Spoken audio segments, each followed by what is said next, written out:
Imagine, hindi lang buhok o damit ang kontrolado, kundi pati ang katawan ng mga kababaihan.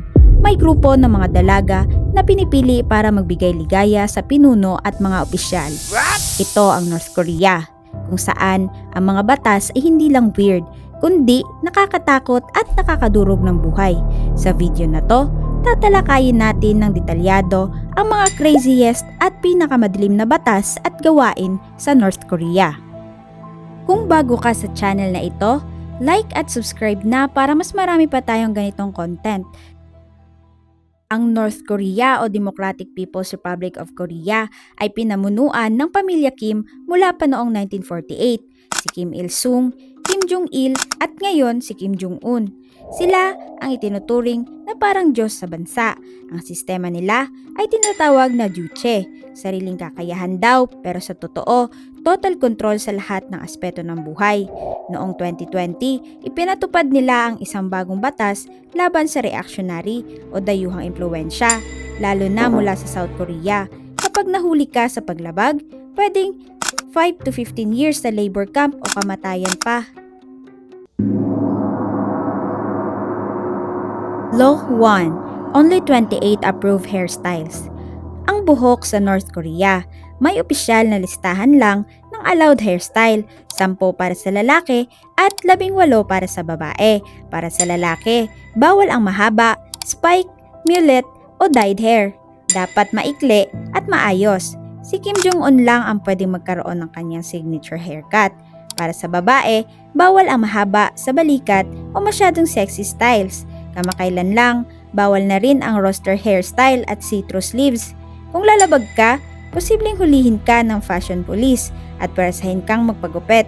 Ito ay para maiwasan ang western influence at mapanatili ang disiplina. Law 2. Bawal ang foreign media and K-culture. Ito ang pinakamalala. Bawal panoorin ang K-dramas, K-pop, Squid Game o anumang South Korean content. Noong nakaraang taon, may naiulat na pinatay dahil sa pagbebenta ng USB na puno ng Korean movies. Ang parusa, 5 to 15 years sa labor camp para lang sa panonood at death penalty para sa pagbebenta o pagdistribute. May non-socialist groups na nagmo-monitor sa bawat barangay. Kahit magsalita ka gamit ang South Korean slang, pwedeng maparusahan. Bakit? Dahil natatakot sila sa Korean Wave, ang impluensya ng South Korea na nagpapabukas ng isip ng mga tao tungkol sa labas na mundo. Law 3. No laughing, drinking, or shopping during mourning. Tuwing anibersaryo ng kamatayan ni Kim Il-sung o Kim Jong-il, may mourning period. Halimbawa, noong 10th death anniversary ni Kim Jong-il, 11 days na bawal tumawa, uminom ng alak, mag-celebrate o mag-shopping. Kahit magsalita ng malakas, bawal. Noong July 8 at December 17, kailangan mong magmukhang malungkot buong araw. May nagbabantay para siguradong sumusunod ka. Law 4. Fashion bans, jeans, shorts, etc. Bawal ang blue jeans dahil daw western decadence at simbolo ng kapitalismo.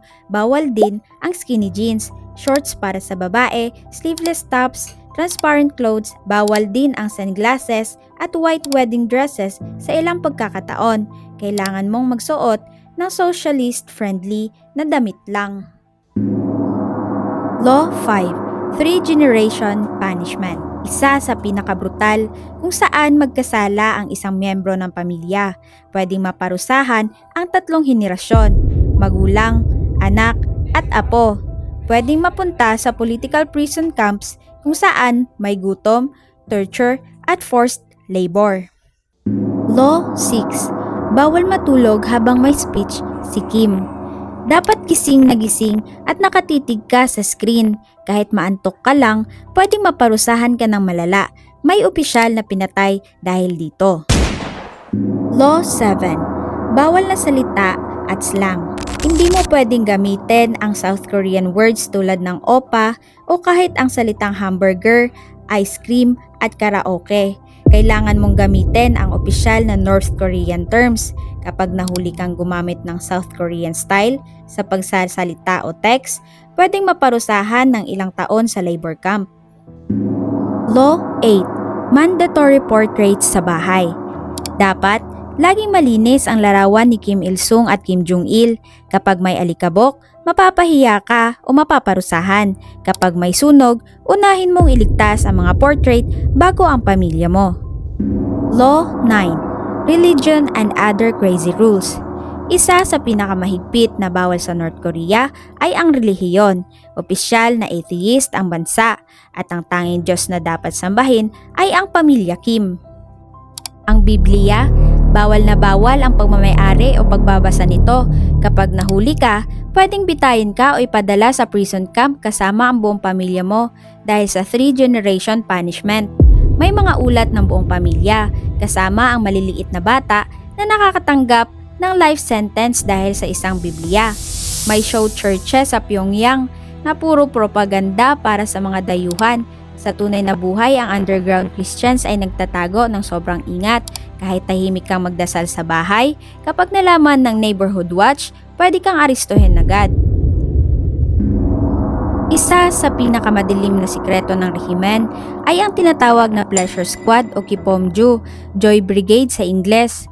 Ayon sa maraming defectors tulad ni Yeonmi Park at iba pa, bawat taon ay pinipili ang humigit kumulang 25 virgins na dalaga mula sa buong bansa.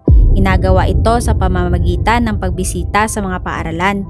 Hinahanap nila ang pinakamaganda, matangkad, maputi at may magandang political background.